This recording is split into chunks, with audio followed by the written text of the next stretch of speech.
Dim 20 sınaq 3-cü qrup suallarının izahına davam edirik. 4-cü suala baxaq.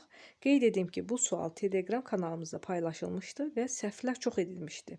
Cümlədə işləndiyi zaman sualı fərqlənən feili müəyyən edin. Biz bu sözlərə cümlə daxilində baxmalıyıq. Məsələn, sual versək, məsələn, oxuyarkən nə vaxt? Yəni cümlə daxilində də, aylıqda da eyni suala cavab verir. Görüşdü, nə etdi? Topla, nə et, soruşur, nə edir suallarına cavab verir.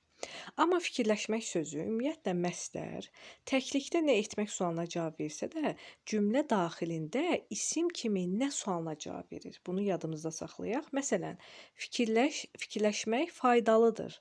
Nə faydalıdır? Fikirləşmək. Bu zaman cümlə daxilində məstər, yəni fikirləşmək sözü nə sualına cavab verdi. Cavabımız oldu A bəndi.